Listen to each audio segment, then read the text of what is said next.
Bonjour, une deuxième chronique que je reprends de la rubrique Objectif Rune en plus du Bifrost numéro 88 qui est directement en ligne et qui est donc consacré à un autre roman de Ballard après Le Rêveur illimité. Il s'agit cette fois du Jour de la création. Alors, le Jour de la création, donc The Day of Creation en anglais, c'est traduit de l'anglais par Robert Louis. C'est paru tout récemment chez Tristram dans la collection Souple. Le livre originellement était paru en 1987, il s'agit là de la réédition cette année d'un livre qui avait déjà été édité en français il y a quelques années de ça, et ça fait dans les 300 pages. Bis, l'excellent éditeur au site Tristram, approfondit encore son catalogue ballardien, déjà conséquent, et comprenant nombre de merveilles, au premier chef l'intégrale des nouvelles en 3 tomes, Vermilion Sons, La foire aux atrocités, etc. Nouveau titre dans la collection Souple, donc, deux romans qui avaient déjà été édités en français il y a quelque temps de cela, certes, et qui m'étaient jusqu'alors passés sous le nez, Le Rêveur illimité et Le Jour de la création. C'est cette fois le second qui nous intéresse, un roman datant de 1987, soit après que le succès d'Empire du Soleil et de son adaptation par Steven Spielberg a permis de populariser l'auteur, dès lors moins cantonné que jamais dans son registre originel science-fictif qui, cela dit, faisait de toute façon hausser des sourcils dans le fandom, et la publication de la trilogie de béton et de La foire aux atrocités avait sans doute déjà démontré que le grand Ballard ne connaissait pas de limite. Le jour de la création dans ce contexte est un roman assez étrange, et en même temps typiquement ballardien, riche d'échos à des œuvres antérieures de l'auteur, autant qu'à des classiques signés par d'autres plumes. J'y reviendrai dans les deux cas. Il sonne tantôt comme du concentré des obsessions de l'auteur, tantôt comme une quasi-parodie, même si au fond cette seconde dimension peut être une conséquence de la première. C'est aussi étrangement le roman d'aventure que décrit la quatrième de couverture, oui. On se contentera d'omettre l'adjectif pur qui y est associé. C'est un roman souvent fascinant, mais parfois un brin agaçant aussi, pertinent de manière générale, mais avec plus ou moins de subtilité. En fait, ai-je l'impression, comme Le Rêveur illimité justement, c'est un titre un peu bancal dans la bibliographie de l'auteur, disons même mineur. Ceci étant, un Ballard mineur vaut intrinsèquement mieux que, disons, 98% des parutions littéraires, j'imagine. Nous sommes en Afrique centrale, dans une région indécise car fantasmée. Entre le Sahel et les débris de l'Afrique équatoriale française, le Tchad et le Soudan sont proches. Mallory est un médecin envoyé par l'OMS à Port-la-Nouvelle, au bord du lac Coteau asséché, pour y tenir un dispensaire. Entreprise absurde car la guerre qui ravage la région, opposant très concrètement le général rebelle Hararé et le capitaine Kagwa de la gendarmerie locale, aux ambitions de seigneur de guerre pas moins marquées, on en a tôt la certitude, et sa Mercedes adorée en est le plus pathétique des présages. Cette guerre, donc, a fait fuir les non-belligérants. Le bon docteur recoue bien des hommes des deux camps, mais sa situation est des plus précaires. Il pourrait très bien être abattu sur un coup de sang, qu'importe de qui. C'est d'ailleurs ce qui lui arrive au tout début du roman, quand nous le voyons mis en joue par une enfant soldat. Un écho justement du Rêveur illimité, qui pourrait au-delà renvoyer également à Dick ou même à Bierce, mais admettons qu'il survive. C'est après tout ce que nous dit le roman. En dehors des hommes de Kagwa et Harare, la faune locale, non autochtone, est assez limitée, mais pas inexistante. Il y a cette Nora Warrender, triste veuve victime de viol, et dont les raisons de rester sur place dans cet enfer sont problématiques. Il y a aussi une équipe de tournage, emmenée par Sanger, un ex-scientifique, qui a décidé de faire davantage de sous en tournant des documentaires guerre scientifique, au point d'avoir perdu toute crédibilité auprès des chaînes de télévision occidentales. Déjà has-been, le bonhomme, qui travaille maintenant pour les chaînes câblées japonaises, semble persuadé de ce que le cadre déprimant du lac Koto pourrait fournir le prétexte à un bon film. Ses associés, Mr. Pal, l'Indien érudit, et la très professionnelle photographe et camérawoman Miss Matsuoka y travaillent, et ça dépasse complètement Mallory. Celui-ci, en fait de médecin, a surtout des ambitions relevant de l'ingénierie écologique. Son grand projet, c'est de trouver un moyen d'alimenter la région en eau, car le Sahara avance. Une marotte comme une autre. Un rêve qui n'a aucune chance de se réaliser. Mallory le sait bien, et après avoir échappé à son exécution, il accède enfin aux injonctions de Kagwa qui l'incitent depuis un bon moment déjà à plier bagage. Mais c'est précisément à ce moment qu'un très improbable accident change la donne. Un bulldozer, sur ses indications, arrache une vieille souche, et l'eau jaillit.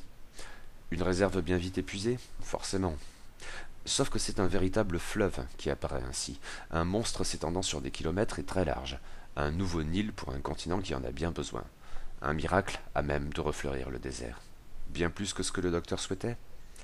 Mais voilà, c'est une compulsion de l'homme découvrant un fleuve, il lui faut remonter à sa source. Le docteur Mallory échappe d'autant moins que, pendant sa convalescence, Sanger a officiellement baptisé le fleuve Mallory. Rien d'étonnant dès lors à ce qu'il s'identifie au fleuve, ce qui va bien plus loin qu'une appropriation. Mallory veut trouver la source du Mallory, oui, pour le détruire. Car c'est dans son pouvoir et c'est finalement une conséquence inévitable de la tendance du médecin à reporter sur son environnement la passion de l'autodestruction. D'autant, avouons-le, qu'il n'est guère aimable. Lui-même nous éclaire sur les tendances foncièrement misanthropes de ses semblables, les si généreux médecins au service d'œuvres caritatives. Mais il est vrai que les autres protagonistes du roman ne sont guère plus sympathiques. Ce que nous aurons bientôt l'occasion de constater, car, suite à un acte de piraterie bien hardi, Mallory se met donc à remonter le fleuve à bord du vieux ferry Salammbô, mais pas seul car il est accompagné par la gamine de 12 ans qui a failli l'abattre, cette Noon, en qui il voit un esprit du fleuve, son fleuve, et en même temps une femme en puissance mais d'autant plus désirable qu'il y a encore en elle de l'enfant, même enfant soldat.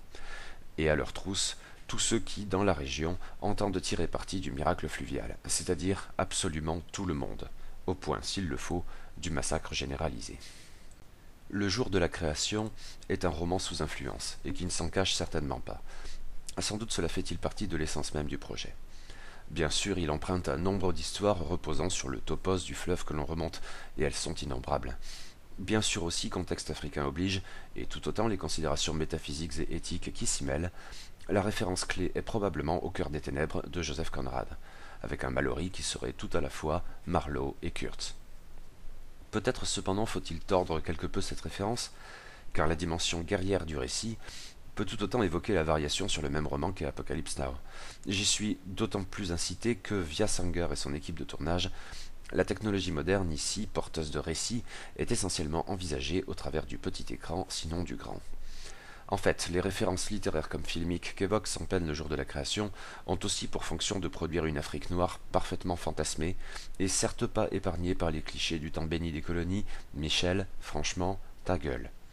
Délibérément bien sûr, et Noon apprenant l'anglais en se repassant sans cesse les mêmes cassettes d'initiation à la sociologie postcoloniale, entre deux visionnages de vieilles tarzaneries, y offre un très ironique contrepoint, tandis que le docteur Mal, comme elle l'appelle, incarne à son tour ses diverses manières de s'accaparer l'Afrique, et pas seulement sa représentation mythique.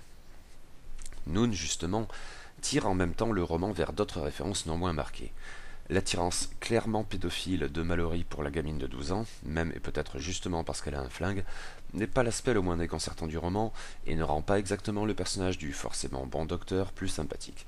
Dans sa fascination pour la fillette, qui le rend parfois lyrique, le docteur est d'une perversion fleurie et au-delà de la simple suspicion, qui en fait un émule colonial d'Humbert dans le Lolita de Nabokov, probablement bien davantage cette fois que celui de l'adaptation par Stanley Kubrick. Mais Ballard, dans Le jour de la création, ne se contente pas de revisiter et mélanger ces nombreuses références qui lui sont extérieures. C'est aussi pour lui l'occasion de produire des variations plus ou moins ironiques sur nombre de ses œuvres antérieures. Dans certains cas, cela ne fait pas le moindre doute. L'Apocalypse de ou du Mallory renvoie presque explicitement à deux des quatre apocalypses originelles de Ballard, celle que je préfère d'ailleurs, Le monde englouti et La forêt de cristal. On peut être tenté d'y adjoindre sur un mode sans doute davantage mineur, Salut l'Amérique. Dans un autre registre, je tends à croire que la vision particulièrement désenchantée, non, carrément misanthrope et génocidaire des relations humaines autour du fleuve peut être envisagée comme un écho de la guerre civile verticale qui prend place dans l'IGH, tandis que la mégalomanie divine d'un héros par ailleurs si détestable ne manque bien sûr pas d'évoquer, réédition concomitante, le rêveur illimité. Le jour de la création peut aussi être vu comme anticipant quelques titres de l'œuvre ultérieure de l'auteur. Ainsi de Sauvagerie, même si ce court roman aux implications terribles initie surtout le pan tardif de l'œuvre ballardienne, avec ses variations sur la Riviera psychopathe. Je serais tenté de mentionner également et peut-être avant tout La course au paradis, avec ces mêmes occidentaux débouchant à l'autre bout du monde en débordant des meilleures intentions, mais dont l'action effective produira presque nécessairement un cauchemar dystopique. Et là je m'en tiens au roman donc. Une approche pas inintéressante, mais pas non plus sans inconvénients, dont le principal est probablement le risque de l'autoparodie. Sans doute l'auteur en était-il très conscient, et d'autant plus désireux de manier l'ironie, mais le lecteur n'en est que davantage porté à la comparaison, et pas forcément en faveur du jour de la création. Un roman qui pourtant produit assurément des images fortes, typiques de la plume de l'auteur, simplement trop typiques peut-être. Je crois cependant que le principal atout de ce roman, qui n'en manque pas, ne me faites pas dire ce que je n'ai pas dit, réside dans son personnage principal et narrateur, le docteur Mallory. Je ne garantis pas que l'œuvre ballardienne soit si riche que cela en personnages véritablement positifs, mais Mal figure peut-être parmi les plus négatifs. Cependant, le juger sur le plan moral ne fait pas forcément sens. Sa mégalomanie qui tend vers l'homicide, son arrogance, et bien sûr son attirance coupable pour Noon, empêchent de voir en lui un héros. Mais, comme d'ailleurs dans Le Monde Englouti, surtout si je ne m'abuse, le personnage opère d'une certaine manière une transsubstantiation qui rend inaccessible ce démiurge jaloux aux remontrances humaines. Mais il y a peut-être autre chose qui sauve paradoxalement le docteur Mal, et c'est sa fragilité mentale. Sa quasi-fanfaronnade sur les médecins misanthropes ne dissimule rien du trouble autrement essentiel qui le caractérise, une pulsion autodestructrice de tous les instants. Certes, aux yeux extérieurs du lecteur, le mauvais docteur reporte ainsi sur son environnement ce désir de mort, et, à mesure que les pages défilent, toujours plus dégoulinantes de sang, le tueur de fleuve échappe à toute possibilité de rédemption. Mais lui-même n'est tout simplement pas en mesure de percevoir les choses ainsi. Il est le fleuve. Dès lors, tuer le fleuve revient à se tuer lui-même. L'inverse n'est peut-être pas aussi vrai. Et en tant que tel, Mallory, homme et fleuve, incarne une liberté individuelle poussée à l'extrême, dont la condamnation demeure possible, mais non sans circonvolution argumentaire malaisée. Mallory suicidaire peut dans une égale mesure susciter le dégoût et la compassion, le mépris et l'admiration. C'est un personnage qui me paraît très réussi, tantôt bigger than life, tantôt si humain, très riche en tout cas au-delà de sa seule fonction narrative. Enfin, le discours pour le moins confus de cet homme qui tire argument de ce qu'il a créé un fleuve pour en déduire la légitimité de son entreprise visant à le détruire, affecte le lecteur, voire le convainc, même dans la douleur. J'imagine qu'on peut ainsi voir en lui une métaphore de l'écrivain revenant sur son œuvre, en général, ou de Ballard lui-même très précisément. Le jeu des références n'en est que davantage justifié. Ceci ressort également d'une autre dimension du roman, proche, mais probablement moins subtile, la critique des médias, ou peut-être plus exactement et même sereinement du rapport à l'image, qu'autorise l'entreprise documentaire passablement cynique, conduite par Sanger. Lui non plus n'est pas exactement un personnage aimable, et pourtant, en certaines occasions, on ne peut s'empêcher de l'aimer. Son discours n'est sans doute pas moins confus que celui de Mallory, son sujet, mais l'idée que tout n'est que récit a son importance. La métaphore est peut-être parfois trop lourde, sa pertinence peut être questionnée à plusieurs reprises, mais elle offre au battleur quelques occasions de briller avec sa verve d'entertainer. En tant que telle, cette faconde savamment orientée poursuit la métaphore initiale de la création littéraire, avec le biais utile de la mise en scène. Un documentaire ne saurait après tout être objectif, et poser sa caméra ici plutôt que là est déjà un choix, littéralement l'imposition d'un point de vue. Mais le récit conscient ne vient peut-être qu'après. Sanger a son moment de triomphe quand il assène à un Mallory sceptique cette ultime vérité: Dieu s'est reposé le 7e jour pour visionner les rushs. Le déroulé du roman vient-il confirmer ou infirmer cet aphorisme? À vrai dire, je n'en suis pas bien sûr. Il y a ici une ambiguïté, mais je la suppose bienvenue. Le jour de la création débute magnifiquement bien. Dans ses premiers chapitres, habilement colorés, générateurs d'images fortes à foison et empreints d'une certaine pesanteur léthargique, comme d'une variation inquiétante et morbide de Vermilion Sound, je tends à croire que le roman se hisse au niveau des meilleures productions de l'auteur, ce qui n'est pas peu dire. Cette impression toutefois ne se vérifie pas sur la durée. En fait, à cet égard, le jour de la création m'a en gros fait le même effet que le rêveur illimité, ça tombe bien. Le début est très bon, mais le format est trop long à mon goût et passé un certain temps, on patine un peu au fil de séquences bien trop répétitives. Dit comme ça, oui, ça ne fait pas forcément envie. Mais je ne prétends pas que c'est un mauvais roman, loin de là. En fait, il est même plutôt bon.